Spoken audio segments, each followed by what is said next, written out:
Love that echo that we always start off with. It's always because I forget to press the button. How's everybody? Fan to fan. What is going on? We are here, 10-12, done on purpose because we actually wanted to get Calvin in. Calvin is going to be a little late. He is running through Seattle traffic.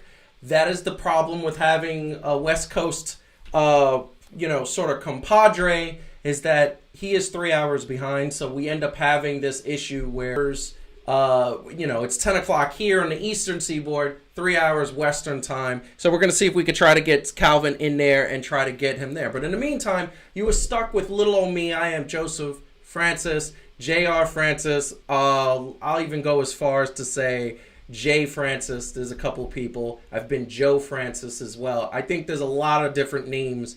I'm going by Joseph Francis. Here for Fan to Fan. Welcome everybody who is going to be here to see some really good, really great topics that we got for tonight, covering a bunch of things, including AEW this past weekend, successful weekend, another league, MLS, successful weekend, pretty amazing. WWE up to their same old tricks. We're asking that question. And guess what time of year it is? I know it's March Madness, and we're going to get into some March Madness next week. But I want to talk about the NBA playoffs that are literally 3.5 weeks away. I don't know if it's as, I don't know if the, sort of championship aspirations are what everybody think. Maybe they are. I'm going to tell you right now, I do have a sleeper team that I think I've hinted at in past episodes. So, once again, reminding everybody who is watching, thank you for sticking with us. Thank you for supporting. Like the channel, share the channel, tell a friend. We wanted you to tell a friend. Anybody who likes sports would love this. We think we're entertaining. I got to say, we have some good chemistry on camera. A lot of people have commented they like what we're doing. So tell a friend, like, share, and most importantly, subscribe to the YouTube channel. Also, if you haven't already, follow us on social media, Instagram, Twitter, and Facebook at Fan to Fan Show. It's all the same handle all the way around. So, want to get into something that I like to call, this weekend was, I call it the weekend, and it was a 2020 end of February weekend, the last weekend of February. It was a leap year, all that stuff. 2020, February 29th and March 1st was the weekend of the revolution.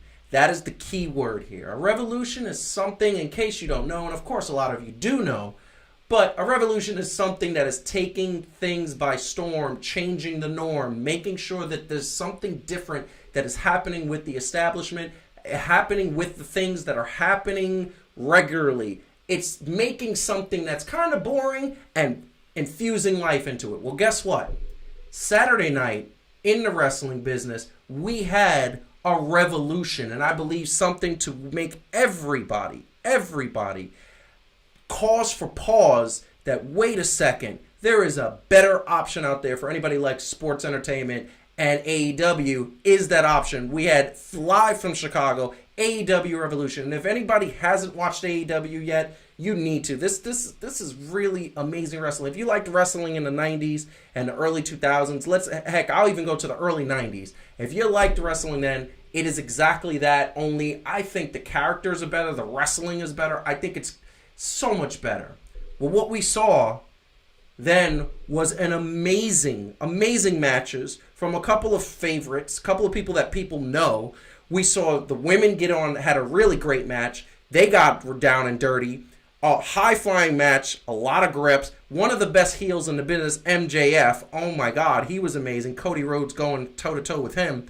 Blood. There was so much blood at this pay-per-view. If you like that, oh my God, it was really good. Young Bucks, one of the best tag teams, going up against Kenny Omega, going up against Adam Hangman Page. They came out victorious. This was one of the best moments of wrestling I've seen in a long time. Didn't end well. It was pretty entertaining. And then we had Jon Moxley and Mr. Le Champion, no longer Chris Jericho, going up against each other in, once again, a bloody, brutal match with Jon Moxley coming out on top. And this is the thing that makes me cause for pause. is that when you talk about the wrestling business and when you talk about entertaining the fans and talk about the people who are watching this product, there's hundreds and thousands of people. And by the way, we want to get to that place as well. Hundreds of thousands of people watch wrestling. Millions of people watch WWE. And what you see time and time again is that people take it for granted. People say, oh, I've seen this already. I've seen this already. It hasn't been anything that hasn't been done. Well, as a creative person myself, I believe that if you want to make something relevant and keep something exciting, you got to keep evolving it. I think Chris Jericho is the perfect example of this. Chris Jericho is one of those wrestlers that has been around since 94, I believe, if I'm not mistaken. And sooner than that, because he was training, he was young training to be that. And he has reinvented himself time and time and time again, to the point where people who don't watch wrestling know who Chris Jericho is. Well, guess what? AEW is about a year old, and guess what? It's showing that it's going to keep reinventing itself. It's going to keep putting entertaining matches. It's growing every single week. And what you're seeing is it's growing to the point where you look at it and say, oh, wow, how is this possible? How is this unbelievable thing? Well, guess what? If you don't like wrestling, give it a chance. Because the revolution happened. WWE was put on notice. This was one of the best pay-per-views I've ever seen. And it's available very easy. I believe YouTube has a bunch of channels showing it where you can watch the whole thing or certain matches. And it's what they did in these matches, especially the Adam Hangman Page, Kenny Omega versus the Young Bucks. The things that they did in that match, oh my God, one of the best matches I think I've ever seen in my life. And I've been watching wrestling since the 80s. So at the end of the day, revolution happened. And the revolution was there.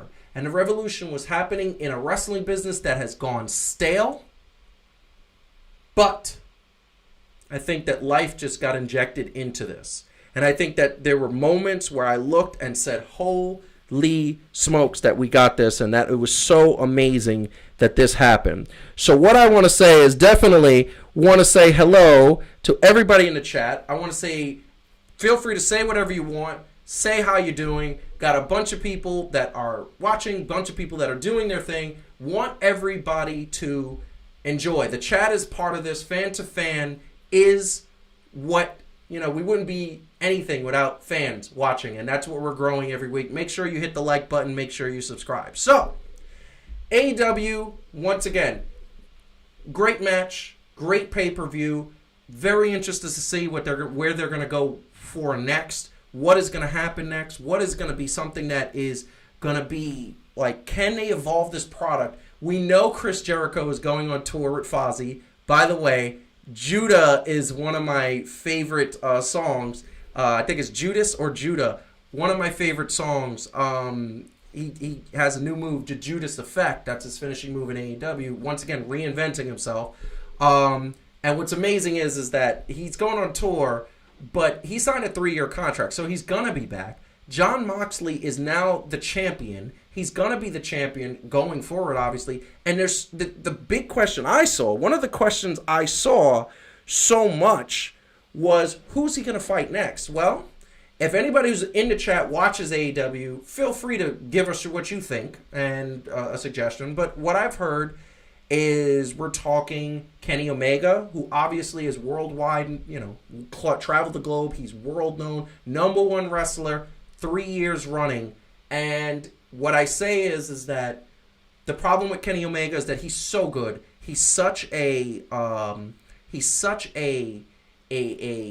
staple and the face of your company. I don't know if you necessarily want to do this.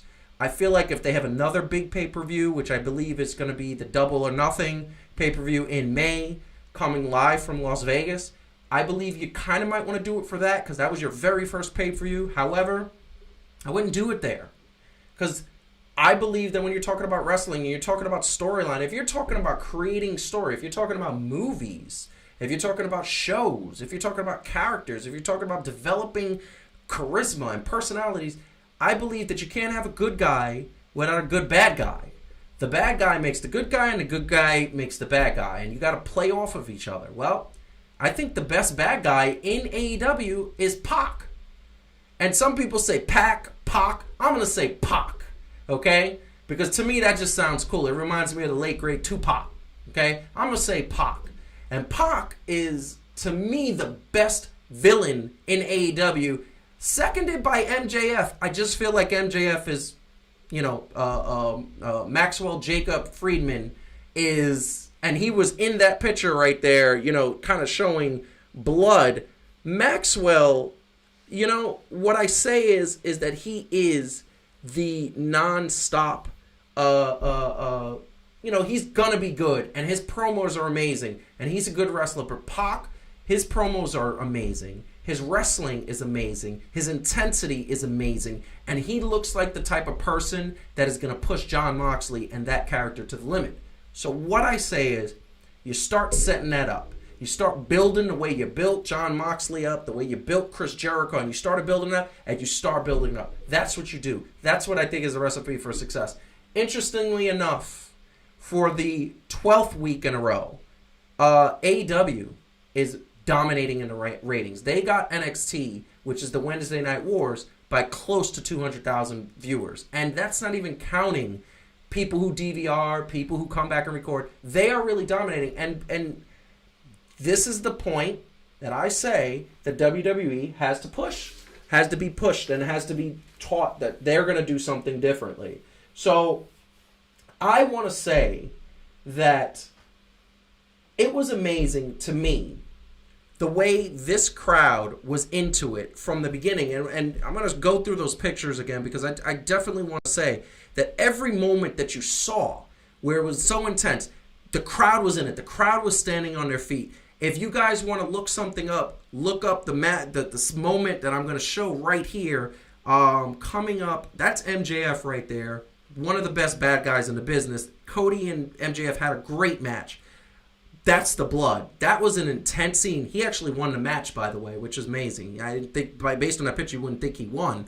But the funniest match and most entertaining moment of the show was this moment right here, where Orange Cassidy, who is more over than anybody in the business right now, WWE or AEW, was just, doing his normal thing. And if you guys have time, go on YouTube, go YouTube OC, Orange Cassidy versus Pac. And what you're going to see is, it was just it's a pretty entertaining moment. I thought that it was something that if you don't like it, say. Now, we don't work for AEW. This show does not work for AEW. We are not associated with AEW. We want to cover them because we believe we're going to be objective. If they drop the ball, we're going to call them out on dropping the ball.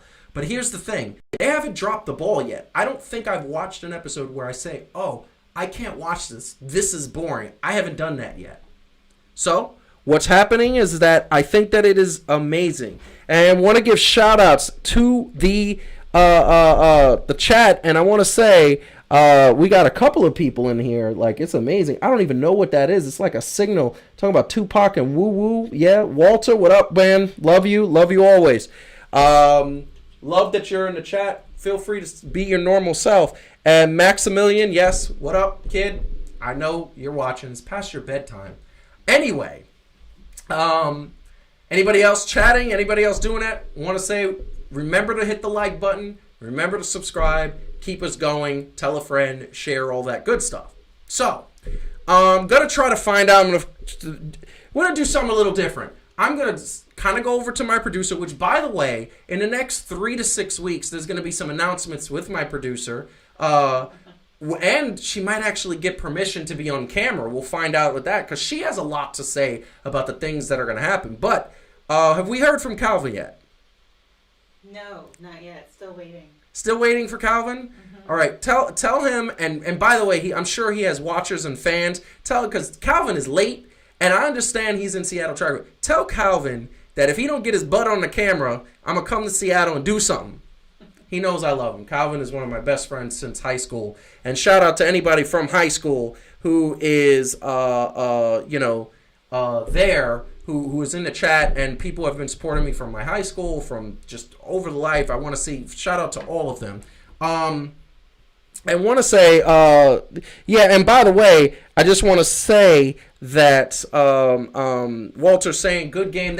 Yeah, by the way, Walter and Brian, another host on the show, they were at a Nets game today. We're going to a Nets game in a couple of weeks, and we're going to cover some interviews and some things of that nature. Nets versus Clippers. I was really hoping I was going to get to see Kyrie play, but another thing I want to quickly plug, and this is also something that I feel like is very important. If anybody has had a chance to see Fan to Fan Extra Point, basically a subsequent sort of breakout from the show, it is the host, and I know I've been the only one doing it so far. Calvin has recorded a couple of videos on topics he's passionate about, and his are going to be up soon. Definitely the shorter version, 3 to 5 minutes. We're going to be talking about just personal issues. Sometimes it's going to be angry, sometimes it's going to be sad, sometimes it's going to be happy, sometimes it's going to be very exciting. But that's the moment where we get to be a little personal, and that's the moment where we get to say what's on our minds without a filter. So that is raw, unedited footage that we tend to like. And you're going to see a lot of times we kind of go on a tangent. So definitely want to just say and call out that we got Calvin coming in about 5 minutes. And, Audrey Garo, and Nets got crushed. You know why the Nets got crushed? We're going to get to that in the NBA segment of the show. One of the things that we are doing is, because I love the NBA, so we're getting to that in a second. I'm going to circle back around to AEW, because I do want to get Calvin's take on AEW, because I know he was passionate about that. And actually, since Calvin was late, I think I should just say, no, you can't talk about AEW. However, I'm not going to do that. I'm not going to be mean and petty like that. That would be horrible. At the end of the show, we're going to make an announcement that I want to put out to the universe, and we'll go that live and things like that. More of an opportunity, I feel. But in the meantime, I want to just kind of transition to a little bit of WWE, because, as I've said so many times on the show, WWE is best when they have competition, best when they are pushed, best when things are happening. And the problem I have with WWE is that there are so many times where they have a moment that could be that of the Attitude Era, that created Dwayne Johnson, The Rock. They have those moments that could create more of those moments, and guess what? They don't take advantage of it. Well, they got some criticism. About a week and a half ago, Goldberg won the Universal Championship. And Goldberg basically said that he was happy to do it. And I'm going to put a quote up, because I feel like there's something that Goldberg definitely has that I want to say is a really good, really, really great thing that I feel like, it's something that is lost with today's superstar, okay? And one of the things that I feel has to happen is that we got to really, really start understanding that, this is not, wrestling is not for boys, and it's not supposed to be something that you think is happening. And I'm going to tell you right now, a lot of people said Goldberg has no business winning the championship. He's 52 years old. By the way, looks in amazing shape, and we'll get to that in a second. But this is the quote that he said. Fortunately, I was able to do it, and I was looking forward to the next one, meaning his title defense at WrestleMania against Roman Reigns. If I get the call, I believe that I could still do what I did back in the day to at least an acceptable level. Then I'm not going to say no. If you give me a challenge, I'm going to take it. Bill Goldberg. And see, that right there, I love, and I absolutely love, because here's the bottom line. I want to pose a question to to the people out there. If somebody called you to do what you do best and said, I'm going to give you reportedly $30.7 million to wrestle a match. You got about 60 days to get into shape. You know what's going to happen? And every single one of the people watching, you know what they're going to do? They're going to eat brown rice. They're going to hit the gym. They're going to start jogging. They're going to start getting into shape, because you're not going to say no. to $3.7 million when, guess what? All you have to do is wrestle for about 5 minutes. And that was a lot of people's complaint, that there are guys that are in the locker room that maybe are not able to they're maybe not able to get that opportunity. Well, here's the thing. And here's the thing that I just want to say. If you are not getting that opportunity, well, what are you going to do about it? What are you going to do about it? If you're not getting that opportunity, are you going to whine and moan and complain? No. What you should do is work harder and make sure that you're going to get that opportunity. Because things are not always going to work out to our best ability. We're not going to always get at what we want in life. Life doesn't work that way. Life isn't perfect that way. So here's the bottom line. If you're not getting an opportunity, then you know what you got to do? You got to take that opportunity. And I'm going to say, yes, wrestling is scripted, but I'm going to also tell you, if the writers and the creatives see something in you that you're putting out, and I think by now you got enough resource material, you could do it. Let me explain something to you. And this is the point I want to make. And I hope Calvin's listening, because I really do want to get his take on it. If this guy is as big as he is, as mean as he is, and in shape as he is, who's taking him down? Who in the WWE is capable of taking down Bill Goldberg? Well, there's only a few guys, and this is one of them.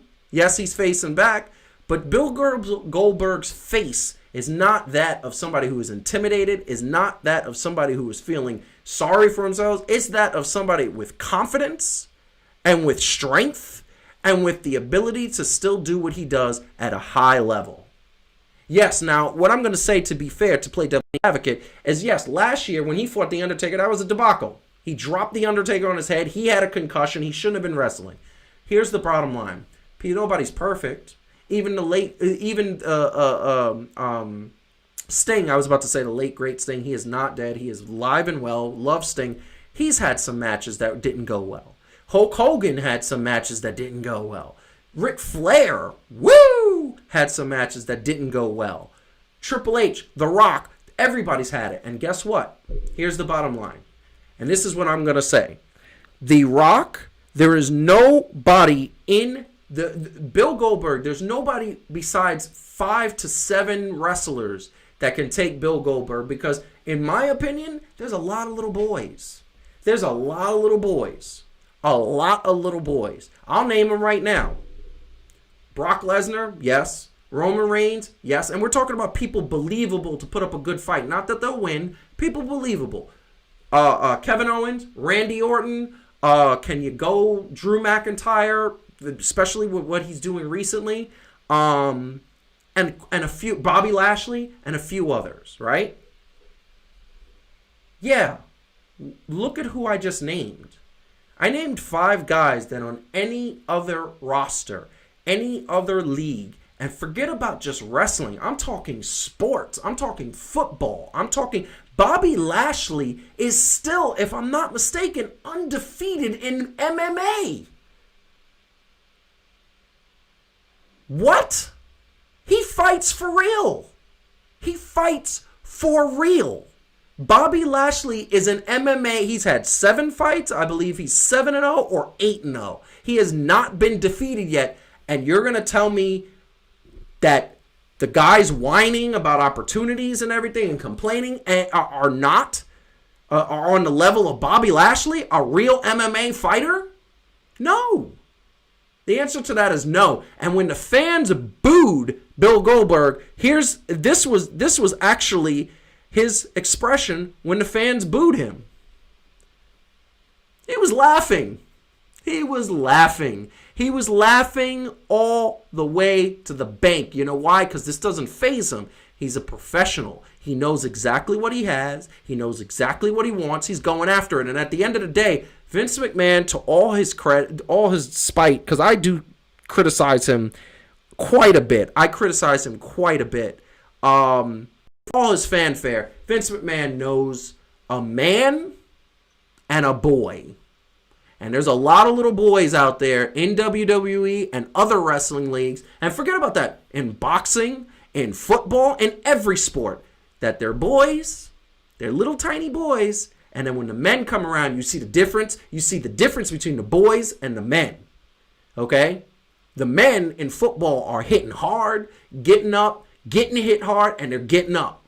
The boys are getting hit and complaining about it and whining about it and all that stuff. And that doesn't fly. That doesn't fly in the wrestling business, and it certainly doesn't fly with the Universal Championship. A Universal Championship, a champion should not be in a weakened state, should not be phased by boos or people being unhappy. So, I kudos to Bill Goldberg. I said it last week. Kudos to Bill Goldberg in kudos to Bill Goldberg in the championship run. Let's see where they're going with this. I mean, we already know that Roman Reigns is going to win that belt at WrestleMania. That's what's happening. I mean, that's kind of set up for a while. So, want to say that once again, want to remind everybody, and I hope our producer is reminding people in the chat, hit the like button every so often. Share, subscribe, like. We need all of that. We need all the support. I am going to bring Calvin in. Are you here, bro? Finally. Really? Fan to fan universe, first of all, accept my sincerest apologies for unforeseen circumstances that made me be so late, even though I'm in the virtual world. I sincerely apologize. You guys are amazing. Man, I just appreciate y'all, man. I'm happy to be here. I thought, let me tell you something. I thought that you were in the virtual universe. I thought you could go anywhere. Can't you go anywhere? Like, can't you just zip and warp? No? I think so. I think the coronavirus is messing with my, I ain't got the coronavirus. I hope not. I hope not. But, I think the coronavirus just... Look, I told you before, I don't get coronaviruses, but I get every other electronic virus there is. Yes, you do. Yes, you do. You know what? Me and you actually went through that at the beginning of January. I lost a computer, a phone, and all in the span of like a day and a half. So, what did you hear so far? Because I was tempted not to let you comment about the AEW stuff, okay? But what did you hear? Did you hear about AEW, and what did you think of AEW Revolution this past weekend?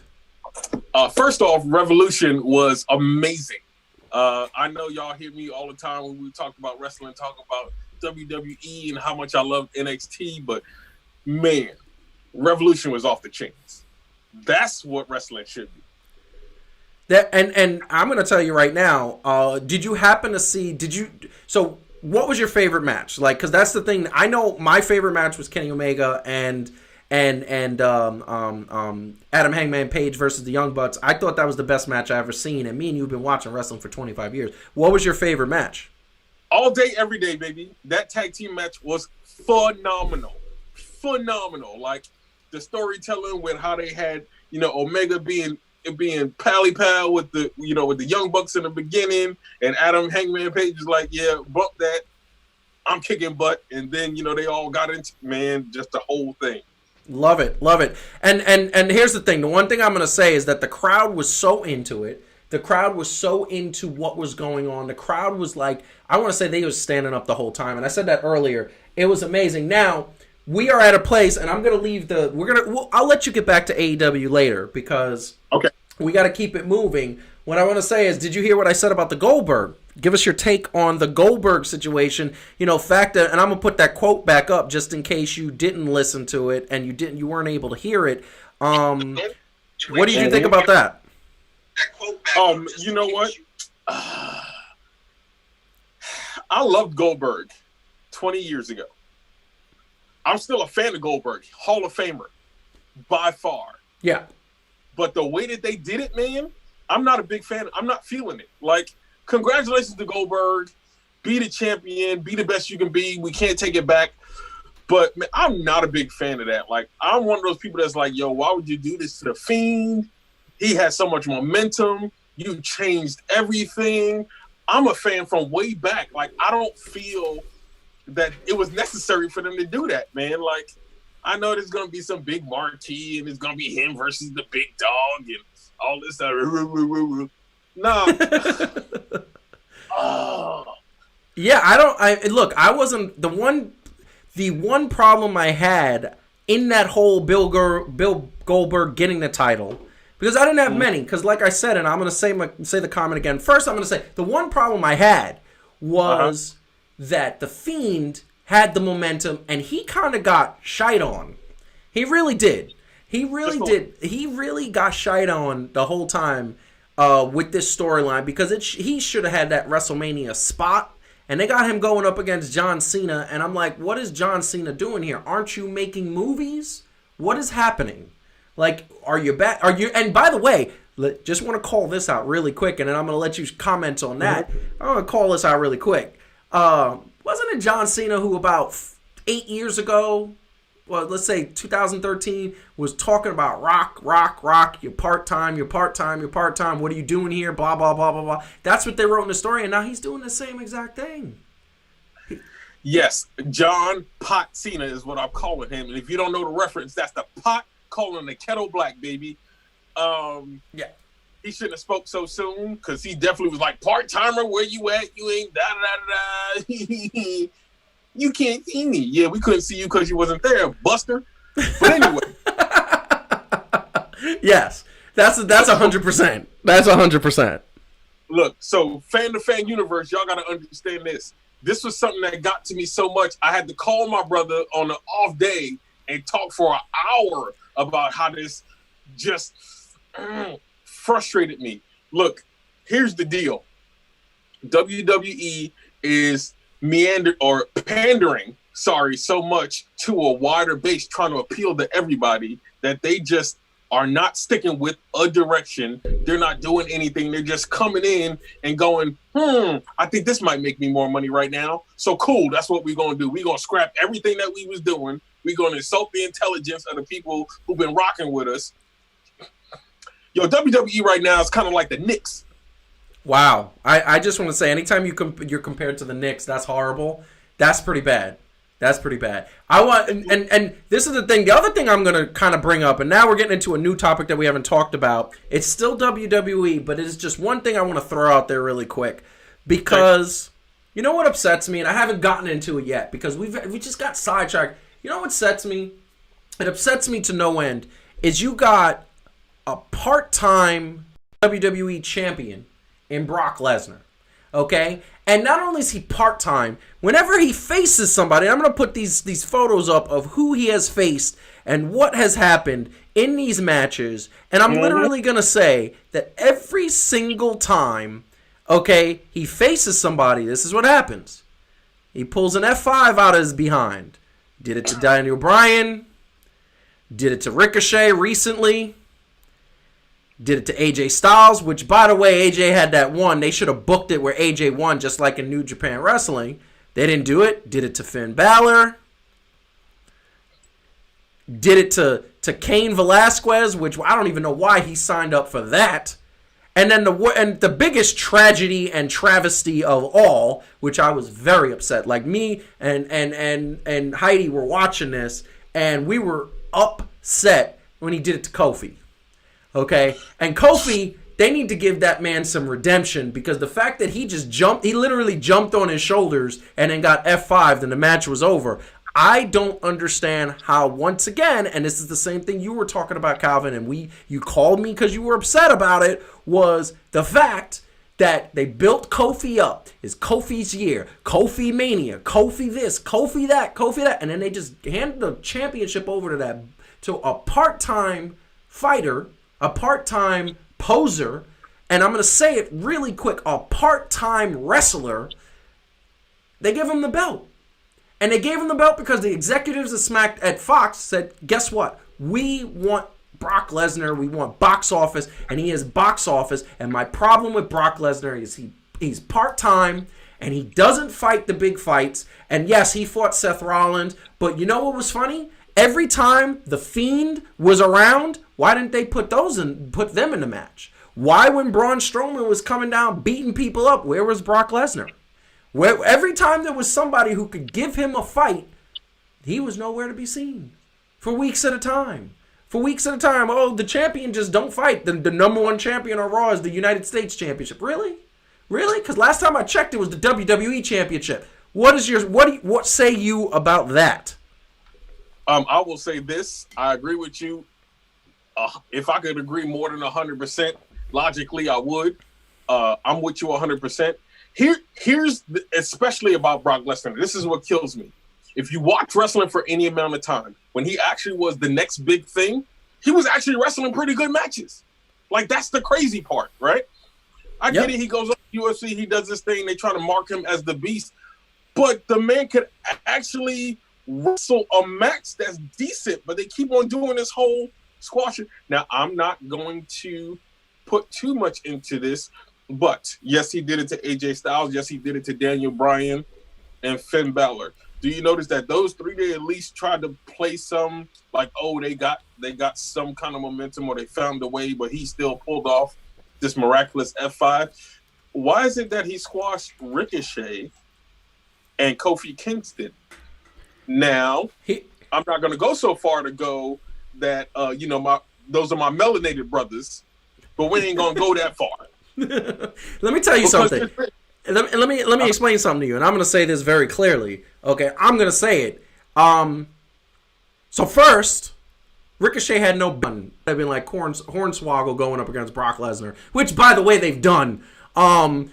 Here's the bottom line. Yeah, who actually beats Brock Lesnar? They're only going to put over people that they. So with Seth Rollins, I think he just was the beneficiary of the fact that at the time Brock was just going to leave. So, you know what I mean? Like he was agreed to do that. I will say this. I'm not fully going to blame Brock Lesnar, because if you told me at any job, all I need you to do is show up for 5 minutes, do one move, and you going to win and you going to get paid, I'm going to be like, yep, that's me. Yeah. You know what I'm saying? So I can't fully blame him. I got to Vince McMahon, dude. Yeah, it's all Vince McMahon. It's all Vince McMahon, and that's what it is. But we got to move on because we are behind schedule, and I want to get to a very fun soccer weekend. Love my photos, and there was some amazing things. One of the things that happened this weekend is I started off the show talking about revolutions, and we spoke about this last week, and we spoke about the fact that MLS one day might be the league to take over that second or third spot. Right now, it's the NFL, It's the Major League Baseball, it's MLB, and it's the NBA, followed by hockey. MLS is in a fifth spot. They're going to catch hockey. Like, I see that happening 100% in the next 5 to 10 years. That's a no-brainer. Then you got to crack the Type 3, right? So here's the bottom line. Mm-hmm. This past weekend, what did we get? We got another revolution. And that revolution included a MLS crowd that was into it. Your Seattle Sounders hoisted their championship banner, won the match, got 2 goals from their resurgent star, Mr. Harris, right there. He scored 2. And by the way, I love this picture. Hell is real, because that was how much the crowd was into it. And if you look, and I know it's hard to see, but all of these games, these are games across the MLS. Every single game was pretty much sold out. -1, which I'm going to say in a second. But the crowds were into it. That they were standing on their feet. There was constant jabbing. There was constant, just going. That's the stadium that was not sold out. Every other stadium sold out. They had star power. They had guys coming in. And it's their 25th anniversary. That is amazing. Here's the thing that I'm going to show you. And here's the thing that I'm going to kind of put up there. This is an interesting graph that I was able to put together, and I hope our audience can see that. The red represents the stadium's capacity of how much they could fit. The blue represents the actual people in attendance. Look at how the only stadium that was not up to par was the New Jersey Red Bull, because I'm not going to say New York, New Jersey Red Bull. They're in New Jersey. They're right outside Newark. That only had 15,000 people. That's still a lot of people. But every other stadium, except for FC Dallas, DC United, there were a lot of people that were trying to get tickets last minute, so that might not be reflected there. Every stadium was sold out, except for New Jersey Red Bull. Those are the only ones that officially were not sold out. There there was a stadium that actually only had 20. I believe it was 53,000 people were supposed to be there, and they actually had people come who just stood. They were literally standing room only. The crowd was into these games so much, and MLS is growing bigger and bigger. And what happens is now you're getting bigger stars that are coming in, and bigger stars that are starting to feel better. Soccer, the quality of the games are getting better. These teams are getting their own stadiums. NYCFC needs to get their own stadium. You're in Seattle. Did you feel the camaraderie and the excitement of this new season starting? You guys are the defending champs. Look, you know what? It's all a buzz. And that's the thing about Seattle that people, look, I had to become aware of. I didn't realize how big of a sports town in general Seattle is. And a quick shout out, look for my extra point where we're going to be talking about Seattle basketball. So anyway, but back to the subject at hand. Yes, I definitely felt the electricity of the MLS squad. Of course, we the champs, baby. So that's the thing. I'm working on getting the season tickets myself because I need to be in there. I'm surprised. Look, I ain't have time to change because I was in my little coaching gig, but I was going to have my little Sounders joint on because, still with Adidas. So, wait, hold on, right there. Still with Adidas. So, we got that. Promotional plug. Yeah. I mean, look, we got that on lock. The Sounders squad is nice, and I've been to the stadium for a game, but it was last year. Yeah. It was crazy. Like, I thought I was going to a basketball game like back in the day. Yeah, and because you only get those types of games now during the playoffs and in the basketball. And by the way, and there are some really intense games. I saw the Knicks and Houston Rockets the other day were in a very exciting situation. So, and this is the thing I'm going to say. I love New York teams. I became a fan of the LAFC last year. I was watching a playoff game, and I think the crowd, they scored like 6 goals in that game, and the crowd was into it. Like, you had so many people were up, people were like banging on the thing, and they were doing it. It was such intensity. Went to an NYCFC game. We're going to go back to an NYCFC game, and we're going to get interviews there as well. Got to announce all the things that we're going to be at. But at the end of the day, there were so many times that I was like, wow, this is exciting. I haven't felt this way in a sport in such a long time. So here's the thing. I want to throw something up because, we got to give the standings. Right now, obviously it's only the first week, end of the first week. The second week is coming up this week. And you have, you got a bunch of wins. There weren't too many draws. You had decisive victories. You did have one draw, but rather than that, there were decisive victories. And the decisive victories, New York Red Bull, they have New York Red Bull. I don't understand how they're New York Red Bull and they in Newark, New Jersey. That's literally the stadium is a stop in the Newark metro system, which is just like, really? But they're the Red Bull and Atlanta, by the way. Crazy. They're having their opener this weekend, and they have a 72,000 seat stadium, and apparently it's sold out. Like upper deck, middle deck, lower deck. It's gonna be crazy because that fan base Atlanta's been good for a long time. That fan base is gonna be crazy. You're looking at this, Calvin, and you have these stats, the wins. If you had to pick your favorite team right now, forget about the Seattle. I know you're in Seattle, but who's your favorite team in the East? I like the Red Bulls. I mean, first off, they're gonna call it the New York Red Bulls because let's be real, like we always body Jersey, so that's the thing. That's what they're gonna do.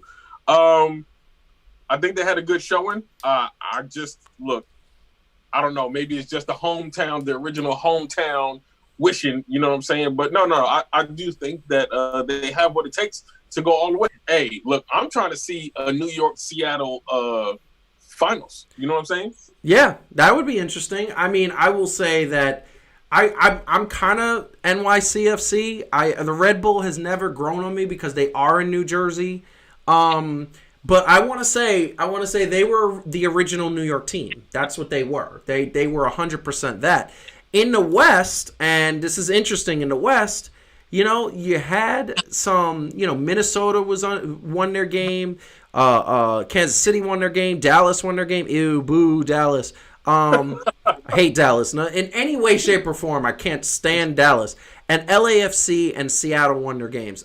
LAFC, I'm telling you right now, that's the LAFC is owned by the group that Magic Johnson is like the face of, but he also has like several business investors. And Magic Johnson, this man is also in his 50s. Last year in the playoff game was dancing as they were scoring goals. He was so happy. In terms of my West Coast, I'm going LAFC all the way. And I know you're Seattle, correct? Yeah, don't disrespect Seattle, B. Like, we the champ. You gotta come through Seattle. Don't give me that LA stuff. Listen. I'm not a fan. Listen, and also here's the thing, and this is bad. I know I might get reamed for this when people see this, but I also like LAFC because I believe their jerseys are hot. Their jerseys are stylish. I like the black on gold, the gold on black. That is just done well.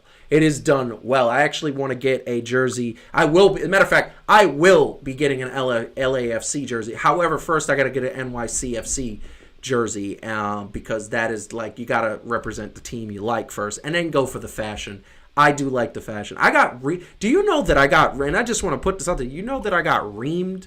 A lot of people were like, why are you wearing the Miami jersey? There were so many people that hit me up and said, why are you wearing Miami? You hate Miami.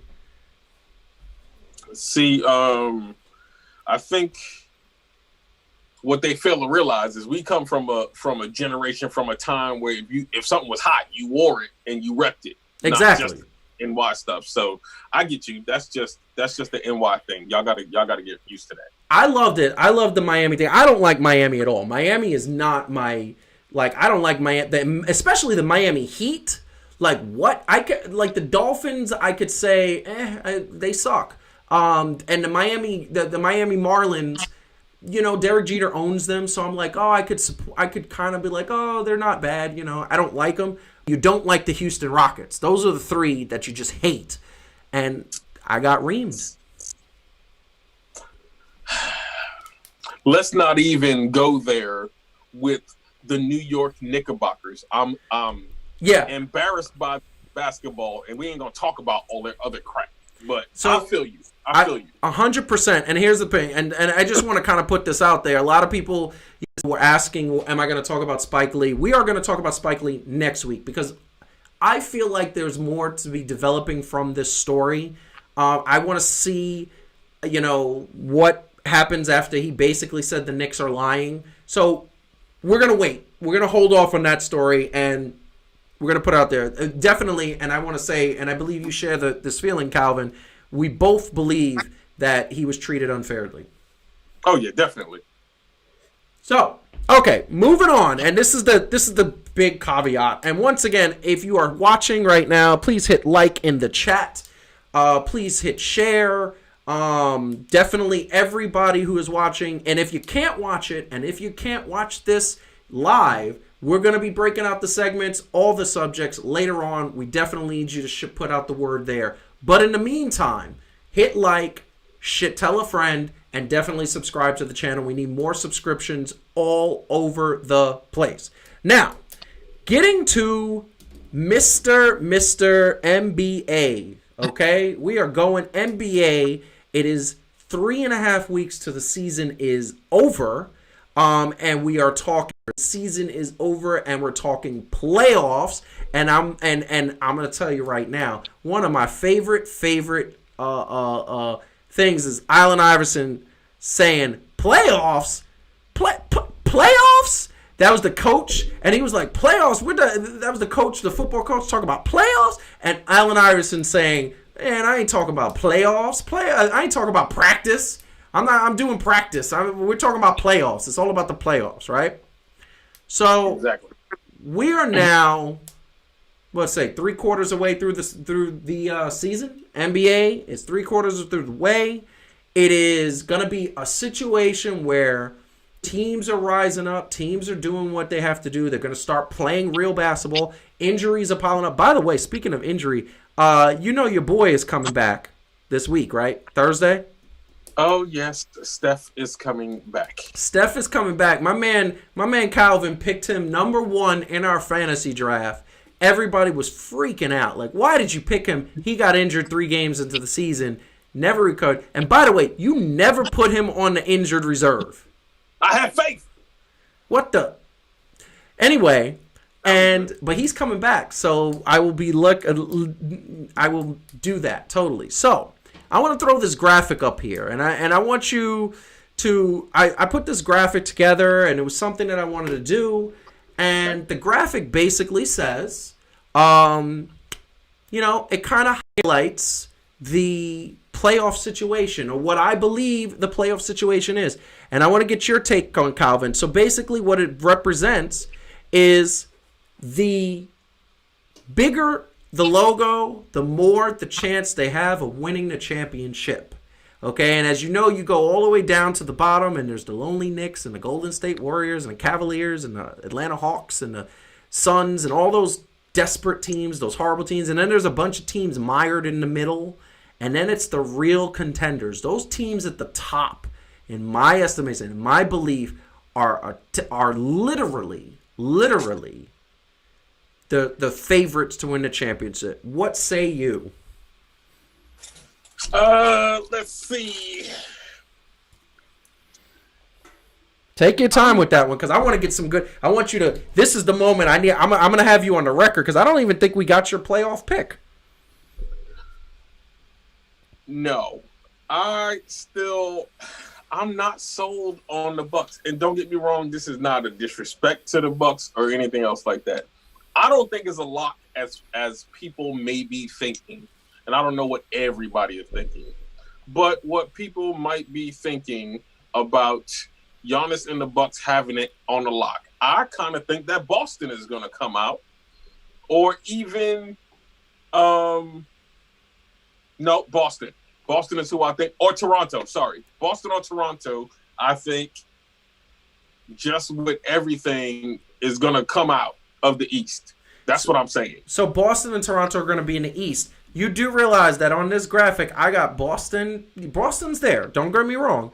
But Toronto is a little further. I actually think the Mavericks have a better chance to win that championship than the Toronto Raptors.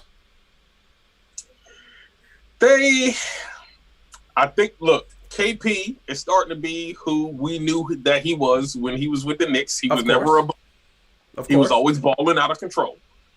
Luka is on another level. He's in a different stratosphere. Yes. Right? If they can continue to gel, we shall see.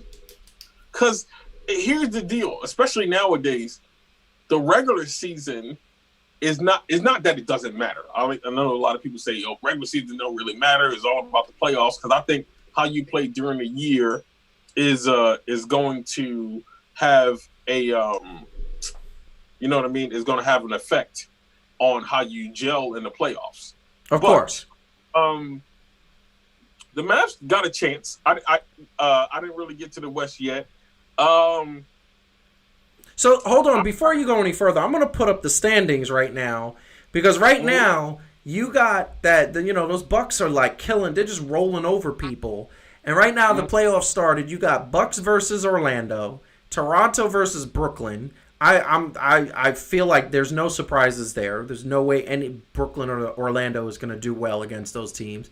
Boston versus Philly, which right now Philly has their 2 top stars injured in Ben Simmons and Joel Embiid. Hopefully they get back, because I want to see a competitive first round. And then you got Miami and Indiana. And I'm going to tell you right now, that's an interesting series, because now Indiana got Victor Oladipo back, and Miami has been Miami all year. They got that Pat Riley swagger. So let's stay with the East for a second. You think it's going to be Toronto and Boston in the Eastern Conference Finals? I mean, low key, Miami done lost like 10 or 12. Yeah, they fell back a little bit, but I think it's because the youngins are, they got a lot of youngins that this time of the year they get a little sort of tired. They get like tired to the point where they're like, oh man, I've been playing all season and now they're a little tired. So that could contribute to that. But here's the thing. They still got that Pat Riley factor, and they're in fourth. They're the fourth seed, 39-22. Nick Nurse is a great coach. Okay. Let's just talk about the court of public opinion, not just professional basketball and all the other stuff. Yeah. Court of public opinion was Kawhi Lee, if they even make doing the dang thing. Yeah. You know what I mean? Van Fleet still doing his thing. Kyle Lowry doing his thing. You know what I'm saying? Like they got a couple of other up and comers that's doing everything. Like they still got that identity that I know a lot of people is like, yo, you got to have superstars and this many people to do whatever. But like they play a complete game as a team. Like that's still impressive to me, right? Yes, that is. And here's the thing I'm going to tell you. I'm going to put that back on the screen. So I'm going to just go East. I think the Miami Heat are a sleeper team. I still say the Bucks are going to come out of the East to be in the finals because I just think the fire got lit under them, and that's why I got them prominent in there. But here's the thing. I'm going to tell you right now. I'm believing in the Bucks because I'm believing that they know their role. I think everybody in that team knows their role. They know what they got to do. They know that Giannis Antetokounmpo is the man, and they're going to support him. Chris Middleton is his Robin. He is Batman, and he is showing Batman. To me, Antetokounmpo, we'll get that in a second, is a leader. So, really quick, and now we're going to go out west because I'm putting it, like one of the things is out west. It's a little bit more competitive. I don't know if it's that much.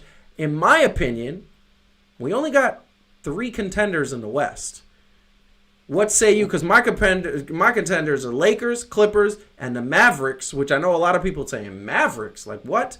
But the Mavericks, Luka Doncic has shown that he is MVP status. He has shown that he could lead the team as long as he's healthy, which right now he's struggling a little bit. But as long as he's healthy, he's good. But the Clippers and Lakers are still, in my opinion, the favorites. And I look at the Clippers, and I know that they had a little rough patch, but the Clippers are starting to get it together, and they're starting to play together. And I think that this has been their plan all year, that right around February, they're going to start clicking, and they're going to start gelling and get hot for the playoffs. That's a little worrisome.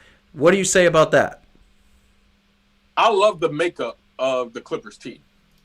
First of all, Kawhi Leonard is one of my favorite players, right? So I'm not about the conversation, is he the best in the world or whatever. I think he's one of my favorite players, though, right?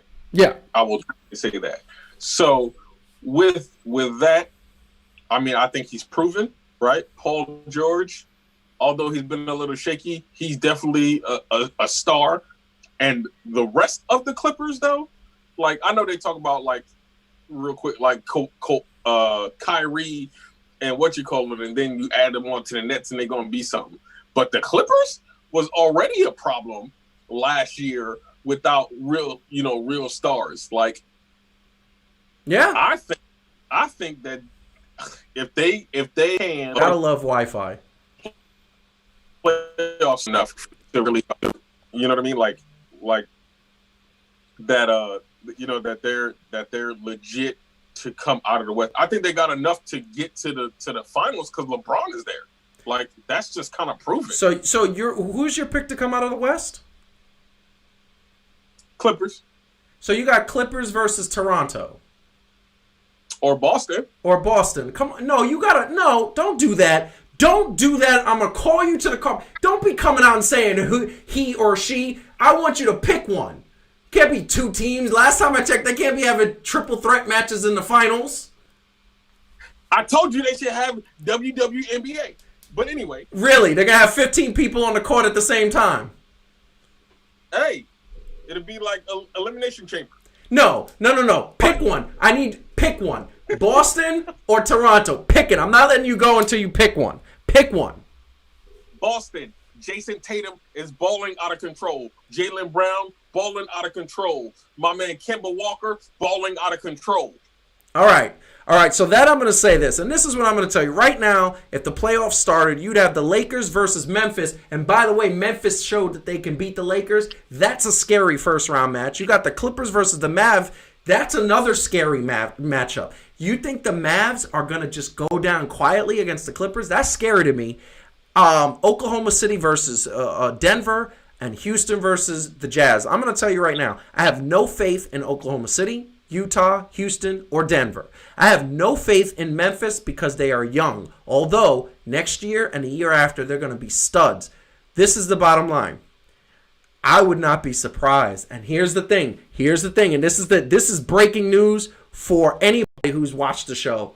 I picked the Clippers back in August to win the championship. I'm very scared of that Clippers-Dallas Maverick matchup.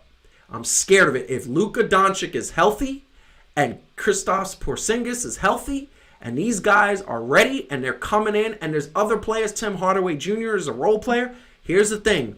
The Clippers, if they are not on their A game and they take that lightly, they are going to lose that series and I am going to look like a fool. But I'm still sticking with my pick, Clippers versus Bucks in the finals. Now, you think you're slick. I'm going to tell you right now, you think you're so slick picking triple threat matchups in the finals, man. Well, look, here's the deal. I don't, like you say, you don't believe it. I do not believe in the Bucks. Okay. Because I believe this. I believe that Giannis has gotten a little bit better than last year, and call me skeptical, but it's been proven in the games where he hasn't been super dominant and that they've lost in like the recent one to Miami, right? Yeah. They showed a formula which was similar to what, because it wasn't just Kawhi. Yeah. Last year when the Bucks was up 2-0 and then lost a la the Mavericks, like they did to to the Heat back in 2006. But anyway. But see, and that's the thing. I'm glad you picked one because we were going to call you out to the carpet. We got Amber in the chat saying, pick one. You got to pick one. And I'm so glad that she said that. Here's the bottom line. She's my girlfriend. Hey, we going to settle this, babe. Okay. Yeah. All right. I'll get you. Yeah.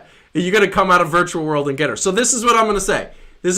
And we're going to do one quick topic. Pick for MVP. Who's your pick for MVP? LeBron James. You're going to go LeBron James is your pick for MVP. Yep. Do you want to know why? Go ahead and say it. I asked. Here's why. Because we cannot take for granted, I really don't care like what measurement they have, if it's the record or the value overall or all that other stuff, because he checks all those boxes. And the last time I checked, this is year 17 for my man LeBron at 35 years old. Look, I don't know what else to say besides the fact that the level of production that he's given, and it shows when he goes off the floor. Like the record of the Lakers when he's on there, not even the record, but you know what I'm saying, like the stats show how much they are above everything. And then when he gets when he's off the floor, then the Lakers are almost a different team, and they have AD. So it's not like of course LeBron can do that because he's surrounded by a bunch of scrubs. He got AD, who's definitely one of the more premier players in the NBA. So the fact of that he's doing that and keeping them at that high level still at this point of the season, come on, man, it's gotta be LeBron. So this is what I'm going to tell you, and I understand that it's LeBron. And LeBron to me is a close second to who I'm going to pick, because a lot of people are going to say, wait a second, because there's some people that believe it's one other person and it's another person. There's two other real candidates. Really, there's three other real candidates. I'm going to tell you right now, Luka Doncic, if the Mavericks were playing better and he wasn't injured and they had a better record, he would be my MVP. However, they're not. The record is not there to match what he's doing, and he is having an amazing season. He's injured now, and they're kind of falling off a bit. He's gotten a little bit more quiet. He's still putting up really good numbers. But so he's my distant fourth. I'm going to say that number 3 should be James Harden. It should be mentioned. He is still doing amazing, but the last 2 weeks he has fallen off, and I'm starting to think that he's getting fatigued. And Russell Westbrook is starting to take over the leadership of that team because he's starting to put up those all-star numbers, and they're playing great. And by the way, just want to call, I was 100% wrong when we said Clint Capella was going to make them tank and they weren't going to be able to do anything. I still think that's going to hurt them in the playoffs when people are playing bigger. However, LeBron James is my number 2. My number 1, and you know who I'm going, is the Greek Freak. That man is single-handedly got his team best record in the league. He's got his team being amazing. Everybody's bought in. He is putting up literally 40 and 20 on a regular basis, 30 and 20 on a regular basis, 5 to 7 blocks. He's dunking and crazy. And by the way, he's developing a 3-point shot. He has been popping threes like nothing. This is what I'm going to say. He's my pick for MVP. His team is doing great. I'm going Clippers and Milwaukee Bucks. And my spoiler team, which I'm going to ask you, who I'm assuming Toronto could be your spoiler team, correct? No? No, I would probably say Dallas. Okay, so Dallas is your spoiler team. My spoiler team is going to be Miami Heat. I think that's Pat Riley, to me, knows how to work wonders, and Eric Spoelstra, they know how to work wonders come playoff time.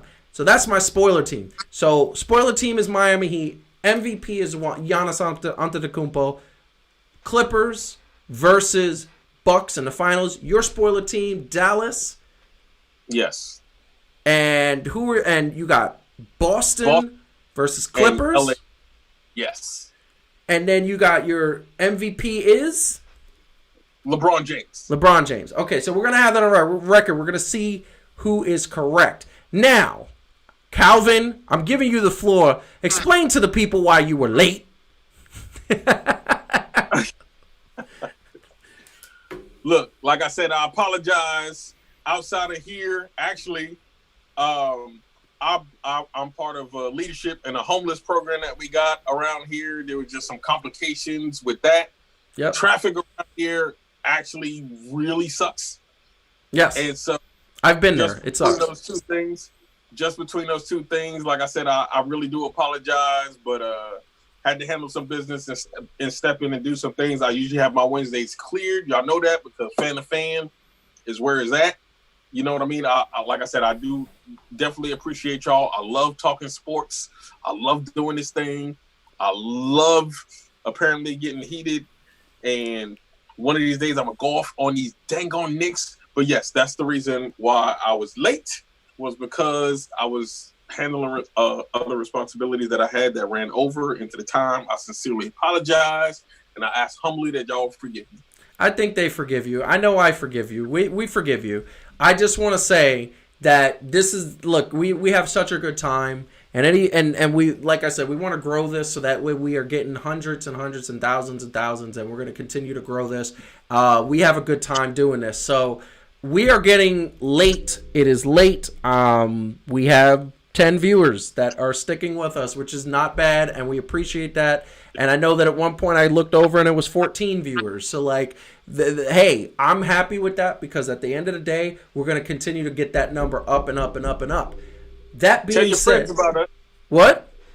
I said, tell your friends about us. Oh, yeah. Oh, yeah. Here's the thing.